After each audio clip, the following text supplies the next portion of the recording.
kalian berada di channel yang paling tepat. Jadi jangan lupa like, Komen, dan subscribe sebelum kalian menonton video ini.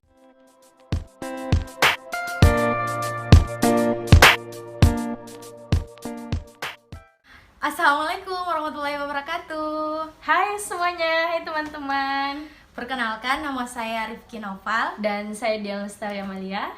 Jadi ini adalah video pertama kita berdua. Betul sekali. Di akun YouTube apa ya? Jadi kami akan bahas tentang apa itu fisioterapi, seputar fisioterapi.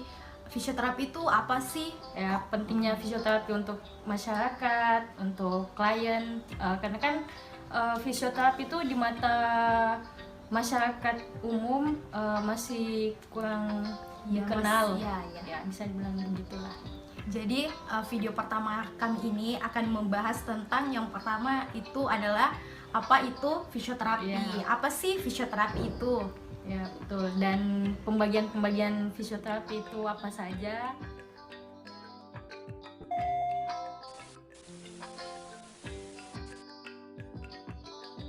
Apa itu fisioterapi?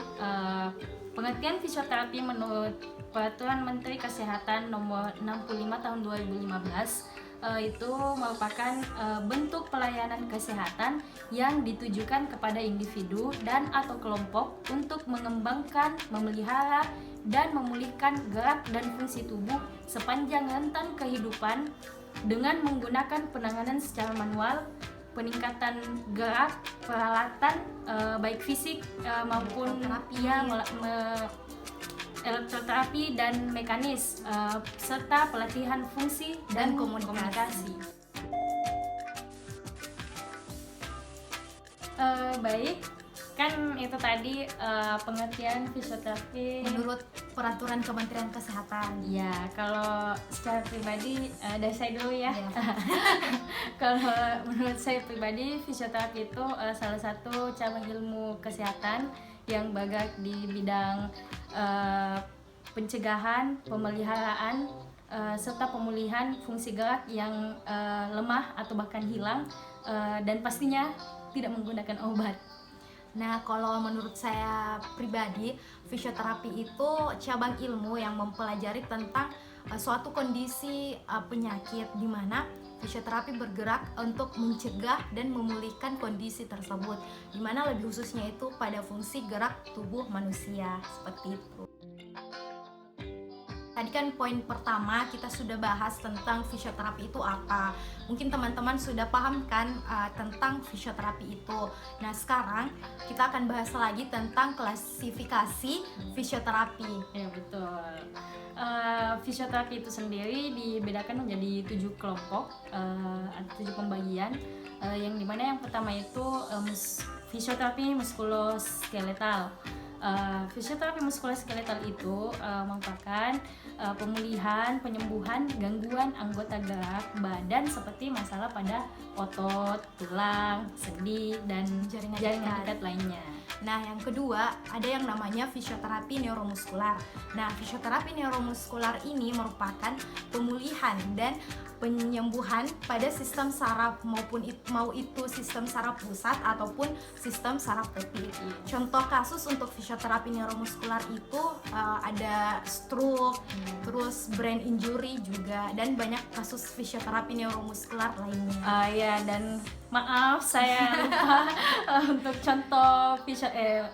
contoh kasus pada fisioterapi muskuloskeletal itu bisa low back pain bisa. Kemudian kalau patah tulang, misalnya kalian sudah jatuh terus patah tulang, penyembuhan tulangnya tidak bagus, itu bisa di fisioterapi atau rehabilitas pasca patah cedera. tulang. Itu pokoknya tentang patah tulang begitu, cedera otot yang lain itu semua termasuk kasus muskuloskeletal. Selanjutnya yang ketiga itu adalah fisioterapi kardiovaskular, di mana fisioterapi kardiovaskular ini berperan pada pemulihan dan penyembuhan pada gangguan seperti gangguan jantung, pembuluh darah, dan paru. Contoh kasus yang termasuk dalam kardiovaskular itu sering kita jumpai itu asma, kemudian TBC, itu termasuk dalam contoh kasus untuk kardiovaskular. Untuk gangguan pernapasan bisa. Kemudian yang keempat adalah fisioterapi pediatrik, di mana pediatrik itu adalah fisioterapi yang menangani anak yang mengalami gangguan perkembangan atau keterlambatan perkembangan delay development-nya, seperti keterlambatan berjalan, bullying, atau anak-anak yang berkebutuhan khusus, misalnya cerebral palsy, autis, ya. Kemudian yang kelima ada lagi yang namanya fisioterapi geriatri. Nah, fisioterapi geriatri ini itu penanganan fisioterapi pada lansia atau lanjut usia, di mana FT atau fisioterapi sendiri itu berperan untuk mencegah, memelihara, memulihkan sistem fungsi gerak pada lansia itu sendiri. Iya, karena kan lansia itu rentan untuk misalnya keseimbangannya atau sakit orang tua lah ya. Misalnya dengan pencegahannya bisa dengan senam lansia. Ya, seperti itu.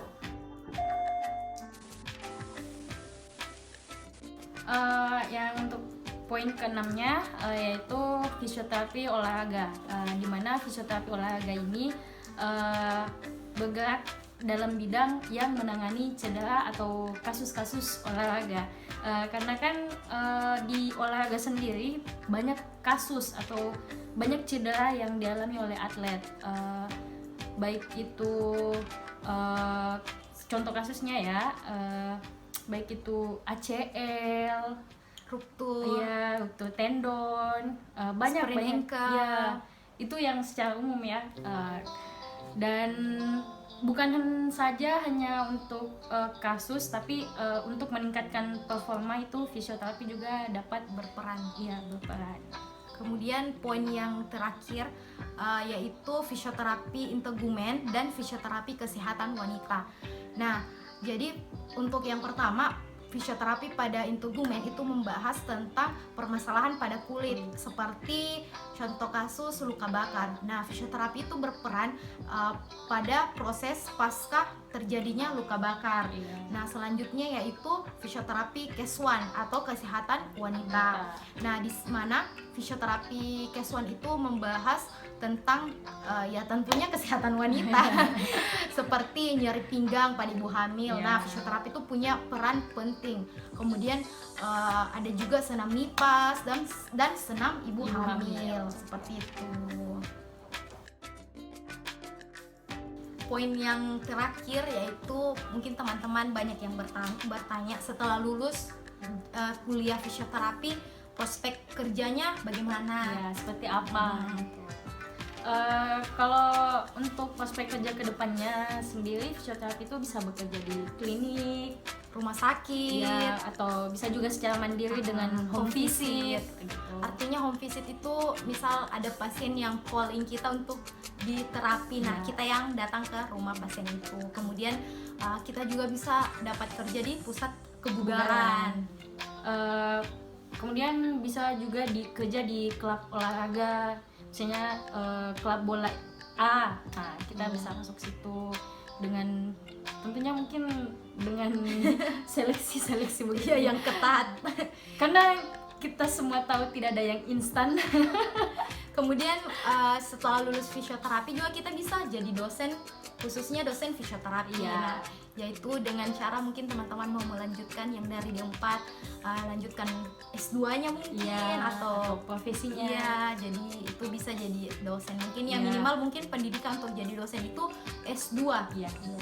Dan satu lagi, tentunya fisioterapi itu sendiri bisa membuka klinik mandiri sebagai fisioterapis, tapi persyaratannya kita harus lanjut profesinya dulu. Kan kalau jenjang sekolahnya fisioterapi itu minimal D3, terus D4 S1, S2 kalau mau, dan profesi gitu.